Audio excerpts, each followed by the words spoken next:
Giovedì 14 febbraio 2019, una data che per il Veneto potrebbe diventare storica. Alle 19 è convocato il Consiglio dei Ministri, tra i punti all'ordine del giorno la bozza dell'autonomia della Regione.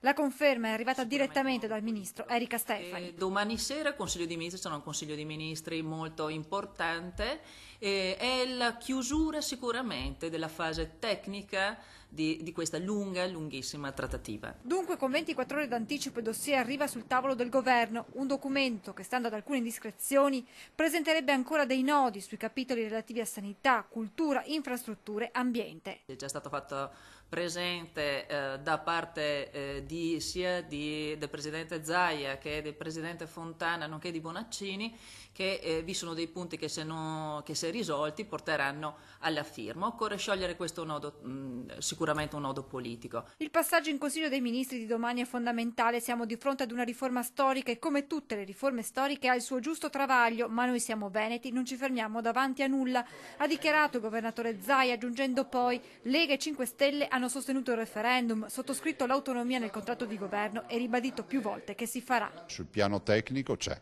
tutto, perché oggi abbiamo una bozza.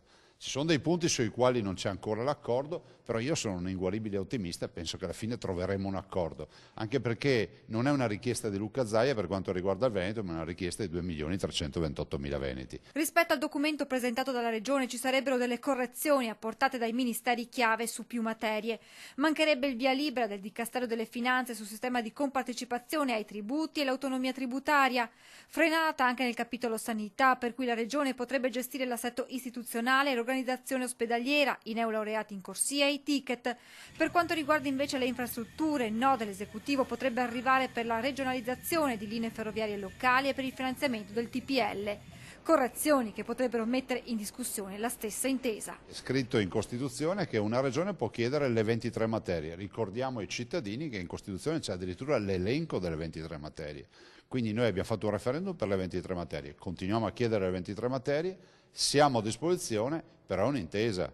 Roma non deve prevaricare il Veneto non deve prevaricare Roma. Soluzioni anacquate ovviamente non ne sottoscrivo.